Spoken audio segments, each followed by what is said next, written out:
this was the aftermath. So anyway, that I just wanted to put that out there because I knew that my husband would probably get some dirty looks at some point, this evening from some of you who know me. It actually was really bad to begin with. It was horribly bad. It took 2 days for it to start coming in. My boss started calling me Petey. I told him he better stop or I would give him one that matched. Then it started to fade. And I started to get this weird, Nike swoosh thing going. And I had people looking at me, and I'm like, no, it's not a tattoo of the Nike swoosh. Every time I look at myself in the mirror, I'm like, just do it. So anyway, but now it's kind of starting to get that sports athlete sun blockout thing going. You know what I'm talking about? So it's a little bit better than it was to begin with. But anyway, just putting that out there. Yes, everything is fine. No, I'm not seriously injured. And no, Dave didn't do it. So I used to be with another brewery in St. Louis, and you probably all know O'Fallon, and my adopted brothers Jason and Brian are still there and doing very well, and they're very successful with their new brewery. Super excited about that. My husband Dave, Dave, wave. He's over at the bar. Hello, Dave. Dave actually started brewing at Mark Twain November of 2014. So the brewery opened July 4th, 2014. Forge and fireworks, as my boss would say. And Dave started full-time brewing there in November of that year. And so we did this commuting back and forth thing. I was living in St. Louis, brewing at O'Fallon. Dave was living in Hannibal, brewing up there. There were a lot of going back on Highway 61, back and forth. That got a little bit tiresome. But I still had my freedom. It was still kind of nice. I was like single cat having St. Louis all to herself. Yeah. And then a job was offered to me at Mark Twain to brew with my husband. So we are the brewing team up there. And this was a super opportunity for us to have a lot of creative license and build something, which we really wanted to do together. So now we're in a very small brewery together 24 hours a day. Yay! He's still alive. So am I. It's kind of amazing. But anyway, so we're having a wonderful time up there. Hannibal, for those of you who are not as familiar with it, is about an hour and 45 minutes north of St. Louis right off of 61, so you can take 70 to 61. Or you can take the scenic highway up along the Mississippi River, 79. Beautiful, beautiful area of Missouri. And our brewery is right on the Mississippi River. It's a 2-story building, looks over the Mississippi, super gorgeous. It actually is built in an historic building on Main Street, downtown Hannibal. This building actually used to be a Model T truck manufacturing plant. So our grain elevator used to lift the Model Ts from the bottom floor to the top floor. Kind of cool. It's still all original. The first shipment of grain that we ever got at Mark Twain, wheeled it on to the grain elevator, flipped the switch on, nothing. Okay, wait, this thing used to haul cars from the bottom to the top. How could it not haul a pallet of grain? Well, a pallet of grain is 2,000 pounds, and Model Ts weigh less than that, which is kind of crazy. So we kind of discovered that the hard way. But we have some quirks that we kind of had to work out, but to us, there's a lot of charm in that. We love our building, we love our spot, and we would love to see all of you up there. Once the weather gets warmer, it's super awesome. There are a lot of outdoor festivities that occur in Hannibal right along the river. And so definitely give me a shout if you ever decide you want to come up. My email is cat@Mark Twain Brewery. Just send me an email, let me know you're coming, and we'll make sure that you're well taken care of. So the first beer that I wanted to talk to you about is our Rambler's Red. And Kelly, are we gonna? I'm frantically pouring. Okay, well, while she's pouring that, I'll tell you a little bit about our brew house, and then hopefully after that, then we'll be able to start talking about the beer. So we have a 10-barrel brew house. It's American stainless, made out on the West Coast, Oregon. Mark's is the name of the brew house. And so 10 barrels, we have a maximum capacity of 1,500 barrels a year. That's if we are cranking it out as fast as we can. And obviously keeping a close check on quality in the process. But that's the maximum of what we can do. We just launched in St. Louis this past week, which is super exciting for us. So you'll find us on tap in a number of places, obviously Cicero's being the most important one. Duh. And so we have 5 year-round beers. We have a Kolsch that we're super proud of. It's a very traditional German-style Kolsch. We did not bring it tonight, but you will find it on tap in several places in St. Louis. We use a lot of Pilsner malt in that. Gives it a nice biscuity flavor, very crisp, very clean, 4.4% alcohol. We do a red, which we're about to start tasting in a moment. So it's an American-style red. A little bit maltier than you might expect with some of these really hoppy American-style reds that you're finding to be trendy these days. This is a little bit more traditional, but we do have kind of a slight kind of quirk to it that I'll talk to you about in just a minute that makes it unique. We brew an IPA that you'll be tasting tonight. It's an American-style IPA. We have a double IPA. We do 3 different versions of this double IPA throughout the year. So every 4 months, we release a new one. So you'll be tasting that one tonight as well. We have a habanero apricot wheat, which you'll be tasting tonight, too. I know many of you have tasted that at festivals. I've talked to you about that beer. And that is on tap tonight here as well. So 5 year-rounds. We also have several seasonals. We have one of them here tonight is our chocolate coffee stout, American stout, 5.5% alcohol, very easy drinking, sessionable. We have one that is our spring seasonal that will come out in April that is one of my favorites that we make. It is a Saison with French Saison yeast and fresh blueberries. So it adds just a little bit of that fresh fruit aroma to it, but it's not overpoweringly fruity. And I love that French Saison yeast, so it's not overly clovey, overly banana or bubblegum, just a really nice, balanced Belgian beer. So that'll be April through August. You'll find that on tap around St. Louis as well. We do, in the fall, we do a brown ale, and we generally do something kind of fun with the brown each time that we brew it. Most recently, this past fall, we did it with 30 pounds of toasted pecans and 50 pounds of maple syrup. Actually, it was more like 29 pounds of toasted pecans because my husband kept sticking his hand into the pecans and eating them. And I slap his hand. I'm like, there's not going to be pecans left for this beer. So, yeah. Anyway, 29 pounds of toasted pecans and 50 pounds of maple syrup in that. We have a number of other beers that we do just for the tap room. So if you wanted to come up and taste some things that you can't get in St. Louis, we always have some up there. Plus, we normally do 1 or 2 one-off small batches, generally 1 or 2 6 barrels worth, just small. We release those once or twice a month.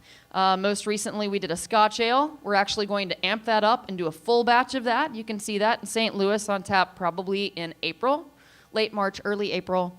And we also did another double IPA that we used wildflower honey and mosaic hops in, which is one of our favorite hops varieties. The most current one that we will be releasing is a Belgian-style Tripel, and that will be released on the 29th of this month. So if you feel the itch to make a quick trip up to Hannibal and do something kind of fun, that's Friday 29th at 5:30 p.m. Dave and I will do the official toast. We will release 2 6 barrels of that beer, and then it's gone. So we'd love to see you up there. Does everyone have the red now? Yes? Beautiful. Okay. Wait, I don't have the red. That's okay. Oh, I do. Okay. Beautiful. Thank you. All right. Thanks. So, Rambler's red. Smell, taste.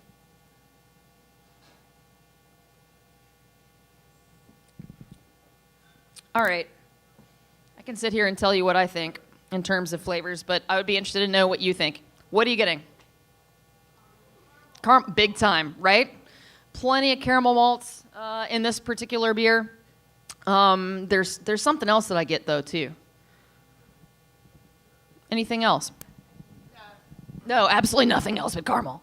I get a roastiness on this that you often maybe don't find in red ales. There are 2 reasons. We do use roasted barley in this. We use a very small amount. That gives it a little bit of roastiness. We also use chocolate malt. So I get a tinge of milk chocolate on the back end of this beer. We did this just to make it a little bit unique, to add a little bit more flavor so that it's not just a complete caramel bomb, that it does have a little bit more balance to it. And so that's, I think, what makes this particular beer unique. Very easy drinking. It's one of our most, I think it's probably one of our best-selling beers that we have at the tap room. We call it Rambler's Red because that was actually one of Mark Twain's original pen names. So he had several pen names, some pretty interesting ones. Thomas Jefferson Snodgrass doesn't quite have the ring that Mark Twain does it? But the Rambler was one of the first ones that he used. It was when he was very young, and he was working as an apprentice to his older brother, Orion, who actually had a newspaper business here in St. Louis. And so we named this red ale after one of his original pen names. What questions do you have about this one? Anything at all? Absolutely.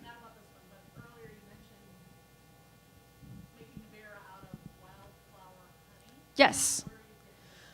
That's a great question. So it's a beer. It's not a mead, and it's not technically a bracket either. You guys probably know about brackets. It is a beer, but we add the honey to it. We did 10 gallons worth, so just a couple of 6 barrels. We added 4.5 pounds of wildflower honey. Where did we get the wildflower honey at that particular situation? A local place up in Hannibal. We've contacted some people who are beekeepers. Dave's father actually keeps bees. He has a farm in Tennessee. He grows hops and he has bee apiary. And so we've gotten honey from him in the past. But it's just, you know how it is when you do small production, it's easy for us to say, hey, Dad, we'd really love to have some wildflower honey for 2 6 barrels worth of beer. It's a whole different ballgame when you're saying, oh, Dad, 310 gallons worth of beer. Yeah, get those bees going. We're investigating some really good local options up in the area where we are in Northeast Missouri. But, if any of you guys know anything about people who are doing something like that, please let us know. We would certainly be interested in investigating because we love to support local people who support us, and it's just a nice circle of support, which is super cool. Yes?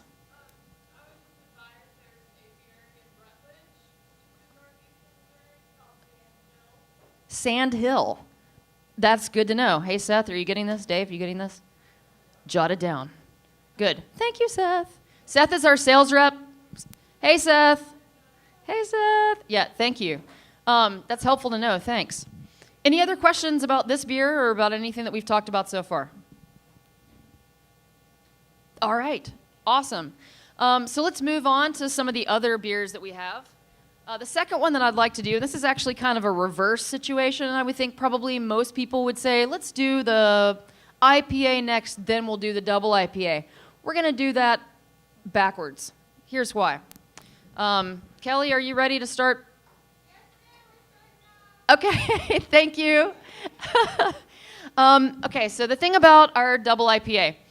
So what we wanted to do was design a double IPA that had like a nice malt forward kind of backbone to it, and not just be like a complete and utter palate wrecker.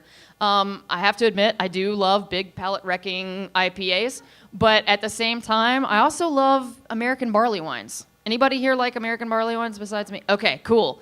Because a lot of times I'm like, I love American barley wines, and people are like, what is that? I'm like, well, it's kind of like an English style barley wine, except a lot hoppier, like everything else in the U.S., where it's like, we're Americans, let's just shove more hops in it, because that's what you do. When you're American, you make everything bigger and badder. But anyway, so no, what we wanted to do was make it like hybrid double IPA / American style barley wine. So technically, by stylistic guidelines, it is a double IPA. But the maltiness, I think, is a little bit more forward than you'll find with some other double IPAs. But what I think is kind of cool about this beer, and we're going to do this back-to-back with our IPA, the thing that I think is cool about this one is that it is literally the exact same malt bill as our regular IPA. It's just amped up. But the hops, we kept a little bit more subdued. So the IPA that you'll have after this, I think, is a lot more hops forward. And if I had put both side by side, I don't know, some of you might have said, oh, the regular IPA must be the double IPA because it's a lot hoppier. But it's really, it's just the fact that we wanted to go a little bit more hops forward on the IPA than we did the double IPA, just to kind of let the malt bill shine. So what makes this particular double IPA interesting is our use of honey malt. Honey malt, I don't know if anybody in here is familiar with that, but it adds a nice little bit of a smooth, sweet, and also a slight tart quality to it, which is nice. We use some other fun malts, some caramel malts. I'll tell you about those when we're talking about the regular IPA. We use the American sea hops of Chinook, Centennial, and Cascade. And this one has a nice little Centennial finish to it, so any aroma you get is going to be Centennial, but really you're not going to get as much aroma out of it as you are just malt. Like, I think that's really what makes this beer have the complexity that it does, is just making that malt bill shine through. It is 8.2% alcohol. It is 90 IBUs. You would never probably guess that it is 90 IBUs. And our IPA itself is 85, so it's a little bit less, but still a lot more hops forward. So, how many of you have this beer at this point? Do you have it? Yes? Okay, cool. No problem. So this beer is an adventure to brew. Let me grab a sip of beer. Hold on.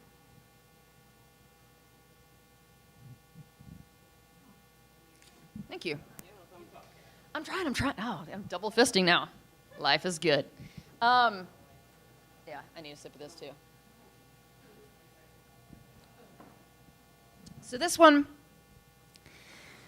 to me almost has like a nice white wine quality to it. It's such a nice sipper, but it's also like crushable, dangerously crushable. I have crushed many, and then crushed myself on my face. But anyway, so it's a very smooth, easy drinking beer. What flavors are you getting out of this particular beer? You're getting the honey, the sweetness, anything else? You get the citrus? What citrus are you getting in particular? Right? Definitely from the hops. It is not. It is not dry hopped. Like an orange? I agree. You definitely get the orange citrus for sure from the Centennial. But of course, that's what, I mean, the American sea hops are so famous for having that big citrusy quality. Cascade, a lot of people will say Cascade and Centennial. People call Centennial the Super Cascade. You probably have heard that before. Cascade and Centennial, also a lot of people will say there's a piney quality. I think that the piney quality comes out even more in the regular IPA, the Jumping Frog, that we'll taste shortly. I think that the citrus really comes out more with this malt bill. It's just super smooth. The thing about brewing this beer, remember, like I said, that Dave was brewing at Mark Twain before I came on board. So when I came on board, I had to learn all the nuances of brewing some of these beers. Now we've started to design some together. This one was one that he had actually designed himself. So yay, Dave, you rock. So the first time I brewed this beer with Dave, Dave's like, hey, go mill in. Then let's brew. I'm like, okay, so I'm laying out the grain bill, which of course is quite large, as it would be with a double IPA. I'm laying out the grain bill. We have a gravity-fed mill. It goes just straight into the grist case, which is suspended like with a tube that goes straight down into our mash tun. So whenever you're milling in, it's going literally straight there below you. We have a little hatch that you can lift up, and you can kind of check the progress and make sure everything's okay. And if it looks like it's starting to pile up under the mill, then you start scooping and moving the grain so that it's not piling up and clogs the mill. So I'm milling in. This is like over 900 pounds of grain that I'm milling in, and it's starting to pile. And I'm like, okay. And I'm looking at all the bags that are still there that I have left to mill.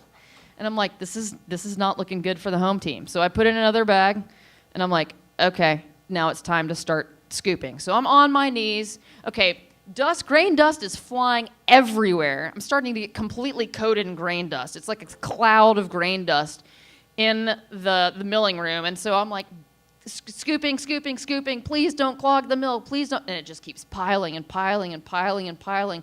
And I'm like, Dave. So I run downstairs. I'm like, Dave, dude, this is not all going to fit in the grist case. You don't know what you're talking about. It always fits in the grist case. I'm like, no, look, do you see how many it always fits in the grist case.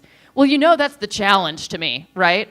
I'm like, oh, if he fits in the grist case, I'm going to fit it in the grist case. If I have to get in the grist case and stamp on it, it's going to fit in the grist case. So I keep milling in, and I'm like scooping and scooping and scooping. It is literally, the grain is all the way up to the top where the hatch is. And I'm like in panic mode at this point because the mill is still going, and it's piling, and I'm like, I feel like I'm in a boat that's sinking, and I'm like, bail it out. So I'm like grabbing buckets. I'm bailing out the grain. It's going everywhere. It's all over me. Finally, it's all milled in. I have like 6 buckets of grain that I had to bail out of the grist case. I'm completely covered in grain. I go downstairs, and I'm like, whew. And of course, this cloud of grain like falls off of me in front of Dave, and I'm like, okay, so I kind of sort of fit it in the grist case. And he's like, it always fits in the grist case. So yeah, so this beer I have a love-hate relationship with. I love it, but I'm convinced that it doesn't really fit in the grist case, and that somehow Dave has maybe not put in like 400 pounds of grain every other time that he's ever brewed it. So anyway, so this is King Arthur. King Arthur is named such. I'm sure you can probably figure out why. It's King Arthur's Imperial IPA. Anybody know your Mark Twain?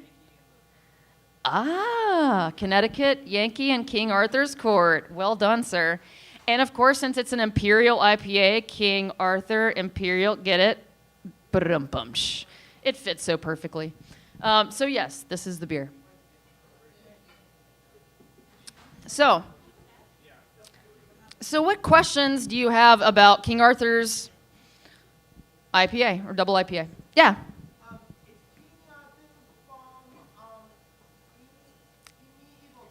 Yes. So the book that Mark Twain wrote, A Connecticut Yankee in King Arthur's Court, it is about King Arthur in England and about a boy who time travels, goes back in time, and is part of that whole experience with King Arthur. He teaches King Arthur and his knights how to play baseball. It's kind of cool. Only Mark Twain, right? Any other questions about this beer? The IBU is 90 on the King Arthur and 85 on the one that you're about to have. But I think it's such an interesting experience because the next one, which is the Jumping Frog, which we're serving to you from growlers, so you guys are going to have to, bear with us because obviously you kind of lose a little bit of carbonation whenever you're transporting beer in growlers, but you'll still get plenty of it, and you'll still get the general flavor of it. But I think what's so interesting is just how much more hops forward the Jumping Frog is. Just so much more, yet 85 instead of 90 like we had with the King Arthur. Do we all have the Jumping Frog now? We're there? Okay, good. Okay. So immediately I get a lot more aroma than I did with the King Arthur. So there's a story behind this too. I'm just gonna ask you. So I already told you it's the same malt bill. What hops? Anybody? What does it finish with? What are aroma hops? Anyone? It's not dry hopped. But it seems like it is, doesn't it? Like you get a lot of aroma on this beer. But this is a super, super, super fresh batch, by the way. So that helps. What's that? It's not. That was a good guess. It's the same hops that we used for our King Arthur, except King Arthur we finished with Centennial. We used to finish this beer with Centennial as well, but there's a story. Hold on. There's always a story. And they usually involve my husband. Oh yeah, but not in a bad way. So we're brewing this most recent batch of Jumping Frog. And la la la, all is going well. Cat's measuring out hops. Everything is good. And then we get down to the final hops edition, which is like right at flame out, right when the boil is done. And I'm like, okay, got 5 minutes to measure the hops. And I go into the cooler, and I'm like, hey, Dave. So, yeah, Centennial, can't find the other box. And, like, our cooler, we've got a big facility. We have a nice big facility, but our brewery is small. And our walk-in cooler, like, no one ever has a walk-in cooler that's as big as they want it to be, ever. And our walk-in cooler is one of those. So it's all the kegs, but it's also all the hops, too. And so finding the hops that you need is like looking for a needle in a haystack. You could be in there for a week trying to find things. So I go in there, I'm like, Dave, you know where everything is. Where's the Centennial? And he's like, oh, it's up there on the top shelf. I'm like, no, it's not up there on the top shelf. He's like, yeah, it is. So I'm like digging around through bags and stuff. It's like an archaeological dig back there. I come out, I'm like, tick, tick, tick. There are 2 minutes left before flame out. And I don't have hops, Dave. There is no Centennial here. Doot. Dave goes back there. He's like, oh, you're right. There's not. I'm like, panic mode. What do we do? Centennial. We don't have any. Okay, Cascade. Add more Cascade. So that's what we get. Big Cascade aroma on this one. We love it so much, we've changed the recipe. We're not changing it back. It was just kind of a fortuitous situation that made us really feel like this is the way we need to make this beer. So the King Arthur will stay as being a Centennial finish, and the Jumping Frog will stay as being a Cascade finish, but still Chinook, Centennial, and Cascade in both beers. It's just the order in which we're using them. So Jumping Frog, for those of you who know your Mark Twain. Well done. Who said that? Hold on one second. Dave, is that you? Is that your name? John. Okay, we're going to give something super awesome to John. John, are you feeling branded pub glass, snifter, what? Either or neither? Either. Okay. I'm like, man, just got shut down. I see you. Snifter? Okay, we're feeling snifter-esque. Beautiful. With our brand new logo on it, creating hoppy memories. It's the yeast we can do. Ba-dum-bum. You gotta love it. I feel like Mark Twain would really be proud, right? Like, he would have been like, yeah, I endorse that. He was a drinker, so he would appreciate it. Anyway, so yeah, the celebrated Jumping Frog of Calaveras County is one of the first stories that Mark Twain actually ever published. It was just kind of, he had gone out to California. Mark Twain, if you don't know, he had a crazy awesome life. Like, amazing. He did stuff, oh yeah, I would be him. Except without the mustache and the beard and the gray hair and the white suit and the Colonel Sanders look. But no, he was absolutely amazing. He traveled all over the world when people didn't do that because they couldn't, but he did. He was on the speaking circuit. He joined all sorts of incredible, awesome, social reform organizations. He was a huge advocate for social reform. He went out to Nevada to try to make his fortune when he was very young in the silver mining industry. That didn't work. He ended up making plenty of money writing, and then he lost almost everything he made by investing in really bad patents. And then, to top it off, his friend Alexander Graham Bell called him, like you do when you're Alexander Graham Bell on an invention that doesn't exist yet, wrote him a letter and said, hey, there's this invention that I'm coming up with called the telephone. Do you want to invest in that? And Sam Clemens is like, no, that'll never fly. Right. Bad move, dude. But anyway, but he ended up, he invented the scrapbook with the self-adhesive pages. You know what I'm talking about? Like the photo out. Oh, yeah, that was Mark Twain. It was amazing, all the stuff that he did. Lived an amazing life. But anyway, back to Calaveras County. So he was out in California having adventures, like he did. And he heard a story about a jumping frog contest. And so he's like, hey, that's kind of cool. And he said, I think I'll embellish this and make this awesome short story. And he did. And he published it in a newspaper, and people loved it. And so he expanded the story, and then it became one of the first published stories, most successful stories he ever wrote. So pretty cool. So obviously, jumping frog, hoppy beer, hop frog, there you go. That's how we get Jumping Frog IPA. So it's 85 IBUs, like I said, and 6.5% ABV. Just a nice American-style IPA, and I love it. Any questions about this particular beer? Daniel. Oh, on the red, it's 5.5, and let me double check it because I don't want to tell you something wrong. I wrote it down, and you know why I wrote it down? Because I knew you would ask. I'm not even joking. 19 IBUs on the red. Yeah, 19 IBUs on the red. So, yeah. So our specialty malts on the Jumping Frog, in case you are interested, because I know some of you are homebrewers out there. Obviously, just with the King Arthur, we've got plenty of caramel malt. So caramel 60, caramel 20, and then Ashburn as well. So some traditional English style malts in there as well. I think that's pretty much it in terms of what makes it particularly unique. Get a little bit of wheat in there, gives it a little bit more head. Wheat is a nice malt for giving, nice head retention. Any other questions about this particular? Yes.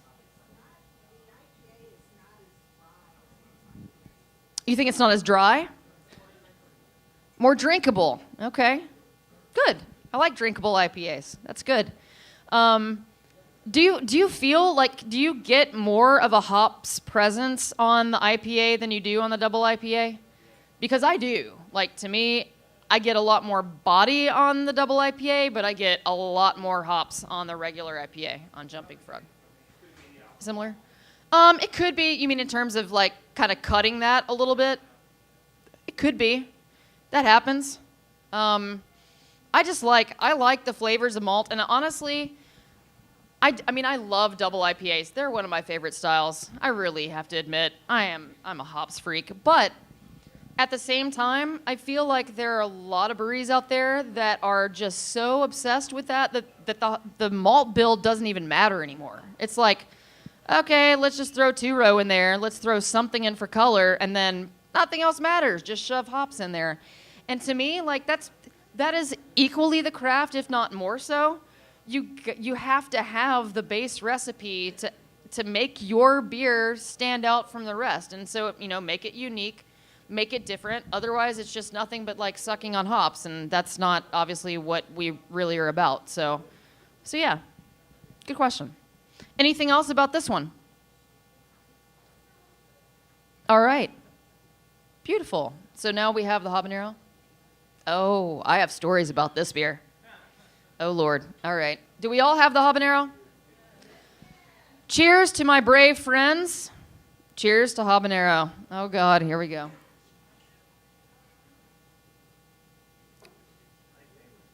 God. Yeah. I love the complexity of that beer. My stomach hates the complexity of that beer. So, yeah, let me tell you about this beer right here. Wait, Daniel, before we move on, let me give you the quick and dirty. So, 20 IBUs. It's 5.5. So, okay, so we call this Huck's Habanero Apricot. Daniel? I did skip. I don't know. That's a great question. We'd have to do the calculation. David? All right, Dave, you're lame. Just stand there and prop up the wall.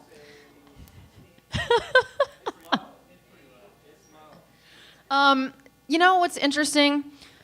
Well, we'll get to that. So, Huck's. Why do we call it Huck's? Yes. So, Huck's as in Huckleberry Finn, right? Huck's Habanero Apricot Wheat. It's an American-style wheat beer. I could list a number of American-style wheat beers you've all had before. American style wheat beers are nice. They're easy drinking, and they're pretty nondescript, right? They're smooth. They don't generally kind of stand out. They're just smooth, nice, easy drinking beers. And Huck's is beyond that, right? I mean, we're doing something that really makes it stand out. It's a pretty bold beer. It's the habanero. It's the apricot. It makes it very unique. Little Huckleberry Finn. How many of you have read The Adventures of Huckleberry Finn? Okay, if you haven't, what cave have you been living in? Seriously, you could not have gotten through high school, or maybe you read the Cliff's Notes. Okay, some of you did. I used to be an English teacher, so I know how it works. Anyway, but you've missed out. What a wonderful book. I think it is the great American novel, the best American novel ever written, because it truly embodies what the American spirit is. And I think Huckleberry Finn himself as a character embodies that very American spirit. And, he's a little guy, right? Little boy. But there was a lot more going on there. He was a pretty sassy, bold guy. He stood up to, obviously to one of the most atrocious institutions that's ever existed, slavery. So he's pretty bold guy, willing to stand up to that. And so there's a lot more going on than meets the eye. And so that's what Huck's Habanero Apricot Wheat is. So that's why we named it that. What do we do with this beer to make it unique? Well, we had 42 pounds of apricots to the boil. Used to add them in secondary fermentation, but we decided we would try doing something slightly different because we also put in the habaneros in secondary, and so it was competing for contact time with the beer.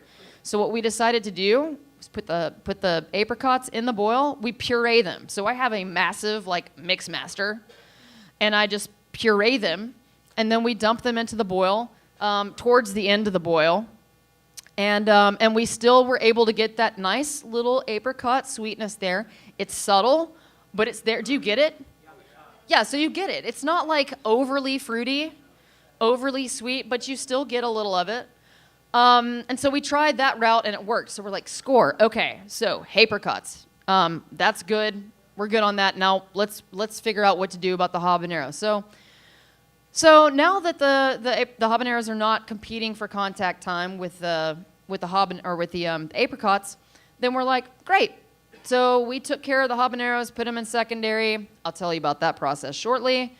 And we transferred the finished beer, onto the habaneros. 3 hours later, we tasted it, and we're oh, this could be a problem. This could be a real problem. Oh, yeah, no. The next morning, we went down to check on it. We're oh, my God, get it off the habaneros now. So we're quick. So we did. We transferred the beer. So we have a batch on tap at the tap room now that we call Habanero Extreme. Because it is. And it took less than 24 hours. And it was it was like a Navy SEAL mission. Get that stuff out now. So we're okay, well, obviously, that doesn't work. Let's try plan B. So Dave and I talked about it, and we're okay, so the apricots in the boil, that works, but just transferring it onto 8 pounds of fresh habaneros not working anymore because it's not competing with contact time with the apricots. So we got a fruit press, like you'd press grapes for wine. We got a fruit press. So we have our 8 pounds of habaneros. We de-seed them. Because obviously the seeds, you get a lot of heat from that, so we can't have that. We want the fresh pepper flavor, so we don't want to just use extract, right? We actually want the flavor of the fresh peppers because habaneros have such a nice, unique flavor to them. So, okay, so we're going to crush them in a fruit press, which is what we did. And then we took all that fresh pepper flavor, everything that came out of it, plus all the heat. We put it into a brink. Those of you who homebrew, you're following what I'm talking about. We put it into a brink, flushed it with CO2 so we wouldn't oxidize the beer, shot it into the finished beer. And that worked. So that's the way we do it now. Now, as for the habaneros and getting that part done. Yeah, back to the when Kat first brewed this beer story with Dave. Oh, yes. Hold on. So, So we had the 8 pounds of habaneros, and so we've got our little cutting boards, the two of us in the brewery.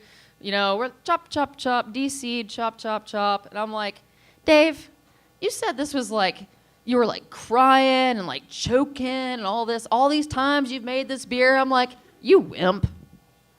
I ain't choking.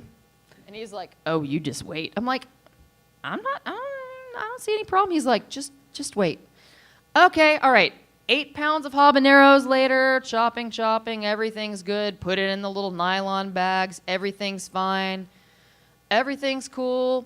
Put that into the fermenter, transfer it, whatever. Okay, we're fine. And then I turned the water on to the cutting boards. So apparently, something I didn't know, is that atomizes the oils and it goes into the air. By the way, this is how they create tear gas, in case you didn't know. Oh, my Lord. Oh, you have no idea. I was like, and it started. The coughing, the, like, tears, the snot running down the face. You know what I'm talking about? Like, I was like, oh my God. It was horrible. So we're like, evacuate now. So we're like running out of the brewery. And we're like going out into the tap room. Of course, you know we looked good. I'm like, and all the people sitting around the bar are like, what the hell is the matter with them? What are they doing in there? So we're like, and I'm like, oh my God. So the bartender's like, here, like they're throwing me bar rags. Okay, so I'm like, okay, so we close the door to the brewery. Oh, that didn't work. So then the tear gas starts like oozing underneath the crack in the door, and it starts to go into the tap room. I'm like, oh my God, we're gonna have to evacuate the whole brewery. Thank goodness we didn't have to. It did get a little bit dicey there for a while, but I learned my lesson. Never, ever, ever, ever do that. Simply send the cutting boards into the kitchen so that they can do that. No, not really. I'm not that mean. But yeah, we kind of learned the proper way to go about cleaning the cutting boards and all of that stuff the hard way. Good times in the brewery. So this beer is a super pain in the rear to make, and there's a lot of blood, sweat, and tears, or at least the sweat and tears involved in that. There's a lot that goes into this beer, but we're very proud of it. It's definitely one of our best-selling beers. It's the one that goes the first at every festival that we've ever poured at. And I think it's just because it's so unique. It's unlike many other pepper beers, it's not a beer that's just like, boom, I can't take another sip of this, or like, you know what I'm saying? There's actually like a complexity there. There's a burn on the back end, but it's still an approachable beer. So anyway, that's our Huck's Habanero Apricot Wheat, and probably the one that we're most proud of just in terms of uniqueness. What questions do you have about this one? Anything?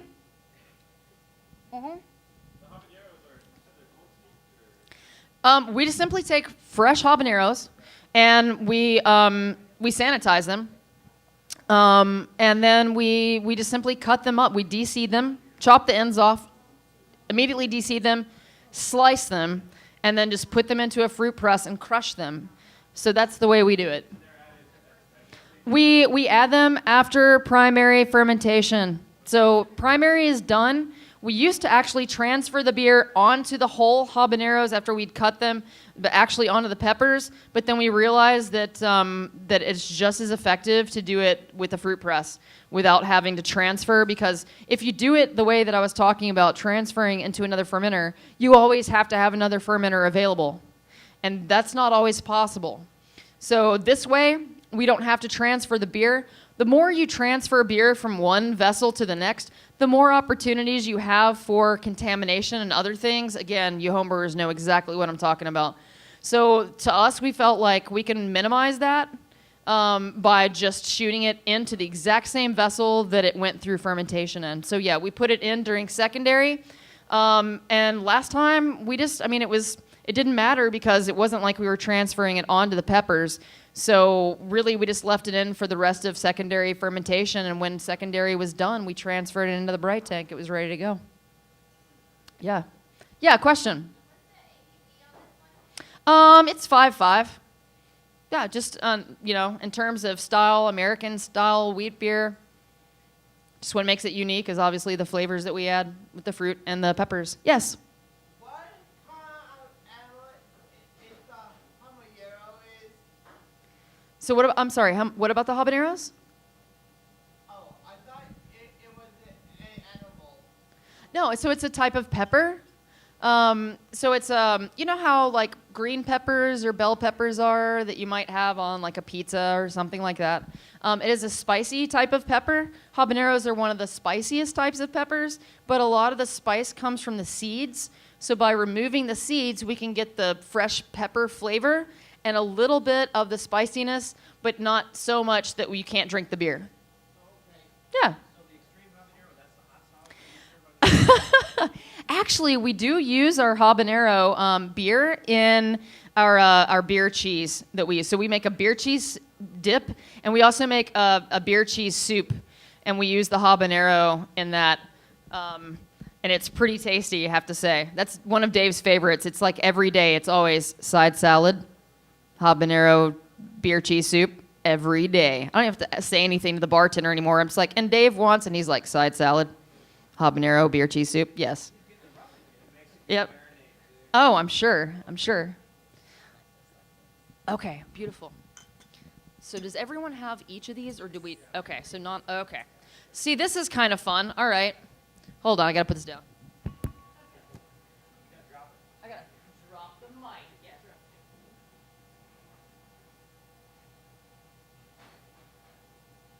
it. All right. Well, I don't know which one you have in which hand. I have no idea. So I'm just going to say that there are two different versions of this beer that you've got. This beer is actually one that's near and dear to my heart because it was one of Dave's and my original homebrew recipes from back in the day. And then when we left our careers, we lived on our savings for a year. We moved to St. Louis. We apprenticed at O'Fallon Brewery. Like I said, they're pretty much our brothers out there. They taught us everything that we know. We're super indebted to them. But we were separated for so long when he went up to brew at Hannibal and when I was still at O'Fallon. And then when we were able to be reunited again and brew together, we wanted to do some things that brought us back to where we started together brewing. And now we're back in that situation where we can do that. So it's really special to us. So this is one of our original homebrew recipes. This is our chocolate coffee stout. And it started out as being an imperial version because we love imperial everything. Yeah, why not, right? But we wanted to do something a little bit more sessionable, so we dropped the ABV on this. So it's 5.5. Actually, it's more like 5.3.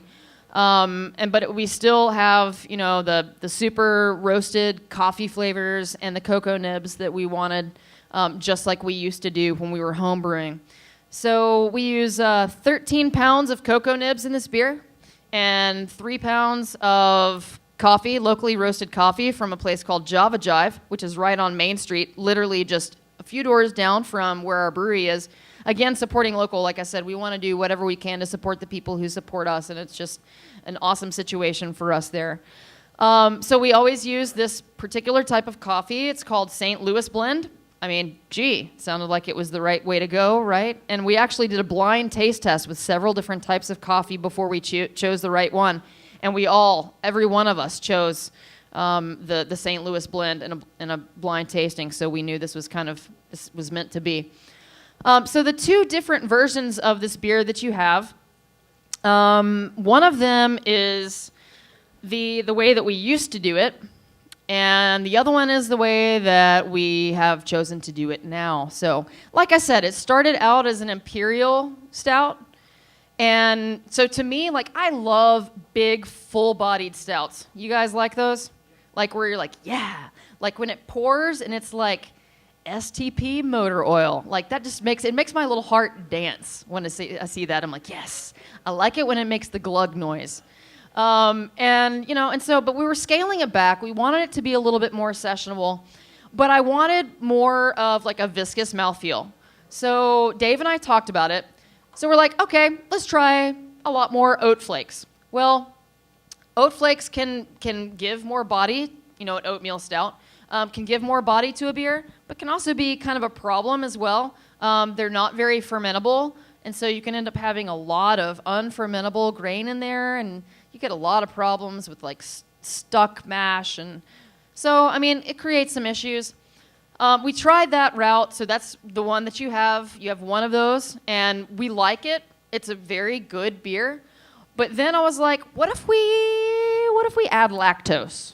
Because lactose is, again, unfermentable sugar. It is not going to add ABV to the beer. And so we wanted to keep it where it was, ABV-wise. And so it's going to add like a creamier, milkshakey, bigger mouthfeel to the beer. And so in your hand, you have the pre-lactose version, and then you have the new batch that we just brewed and transferred literally this past week. Nobody has this in St. Louis but you. No one has ever tried this in St. Louis but you in this room. So I don't know. It'd be interesting to hear what you guys have to say about the new version with the lactose in it. Can you tell which one is which? Oh, yeah. Can you? Some people love milk stouts because now it is technically a milk stout because it's lactose. Some people are not as keen on it. Some people are lactards like I am and they can't. I have the issue with like having too much lactose, but still I think it's got a lot of like nice body to it. So, how many of you can tell the difference? Yeah. All right, be 100% honest. You're not going to hurt my feelings. I don't care. I want to know. I like honesty. Which one do you like better? With or without? Okay, let's try without. How many like it best without? Okay, cool. And with? Okay. Well, great. I think, Dave, we might be onto something. All right. Nitro? Yeah. Well, okay, so there's the issue of this. Like, to make it nitro, we have to have a nitro tap at bars. And, you know, so you have to have a dedicated nitro tap, and that's always a challenge. But, yeah, that's a great idea. If nothing else, then maybe we can get one. It'd be nice to have a nitro tap at the brewery.